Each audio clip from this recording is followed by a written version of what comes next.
All right, week one, look up. Chuck here with Kearstin and Justin. And this week we're talking about the fact that wherever our lives are directed, it affects everything else. And so we want to talk about perspective this week. Opening question here is, what do you think most people are focused on? This has been huge in my life right now because everyone I can think of has their focus in social media, phone. Like your physical posture is just down, looking down at what's happening on your feed, who's doing what influencers are doing whatever. And I think that's where a lot of people's focus are. Yeah. So, yeah. You know what? Do you know, this is a true facts. One of our kids is wearing a special contact lens to deal with myopia because there's a growing epidemic of myopia, eyes literally being narrow because of the time they spend on small screens not looking out. Remember when we used to have road trips and we didn't have anything to do but look outside? Turns out you need that. You and I remember that. trees. She doesn't remember that. But you and I remember that. I climb trees, guys. But literally, we physically need that. And so I think you're so right. Like we're so focused on these small screens and it's shaping us. Yeah. Yeah, and it can be email. It doesn't have to be social media. Right, That's where my focus is. But email, text, whatever it is, it's just taking you out of the world. Let me rephrase it for you this way. Where do you think people's spiritual eyes are focused and why? I think it's the same answer that I would have had to even question one. And what you hit is a part of it. I think our eyes are on others.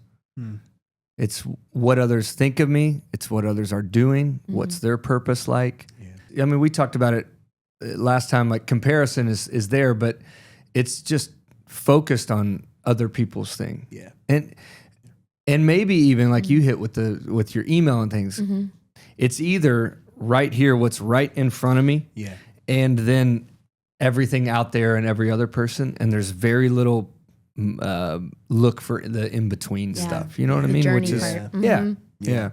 I think that's good, man. I'll just talk about me. Yeah. I know that I can be so self-focused more than I think. And it shows up for me sometimes in difficulty. Like when I'm under pressure, the first thing I think is I've done something wrong. Now sometimes I have. Right. But sometimes it's not about the fact that I did something wrong, but it's about the fact that God doesn't promise me a life without pressure or without difficulty. How do you think that plays out for us? Like, how does kind of what we can see and what we can't see shape our view of pressure when we experience it? All right. I got 4 kids. And when my friends spend time with other people and then those other people tell me, man, your kids are so kind. They were so gentle to each other. They just honored each other as siblings. And I'm like, what? They were ripping each other's heads off last night. I forget that my perspective is so limited, especially when I'm in the thing. I'm in the mess of bedtime the night before with those 4 wild kids, you know? Yeah. And then somebody gives you a perspective that's from the outside and larger. And I think that same thing, man, spiritually, when I forget and don't zoom out, and go, wait, what's happening here long term? Yeah. What's happening here in the broader perspective? It's not just me looking at me, but it's me looking genuinely at other people to serve them. When I can zoom out and get a different perspective. And that's what God offers us with his wisdom and his insight and ability to be connected to the one who has all insight and wisdom and power. And he continually says, if you lack wisdom, just ask for it. Right. You know, coming to him and saying, okay, help me see this with different eyes.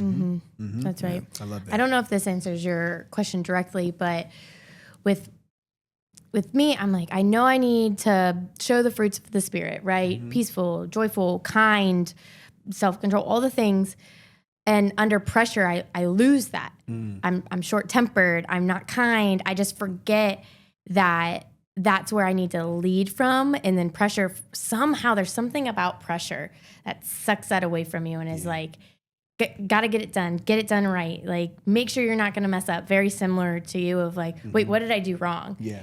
And it's just so funny that that's how I kind of experience pressure is I know the fruits of the Spirit in those ways, and pressure, it's the quickest thing to just send it on its way. And so, Looking up is a spiritual discipline. It is. Yep. It is. It's a spiritual discipline. Set your mind on things above. Yeah. Right? Yeah.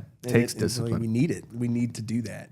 And this is a week where in your group you get to do some of that. You know, have you cracked open this game yet, or this game that the groups are doing? I have not yet. I can't wait. I know. Yeah. I can't wait. I can't wait. Like a legit board game that you get to do. And, you know, I think about what you said. Like, part of it is when I'm in community, it's an opportunity for me to look up and get perspective from the people around me. So this week, you get to do that in your small groups through this game, to look up and to understand what God is doing in your race. We all have pressure. Yeah, we do. We all have tension. Yeah. But I think this week, hopefully, you're going to begin to get a gauge and a guide that'll help you navigate the pressures in your life, hopefully from a different and more powerful perspective. We're excited about that for you.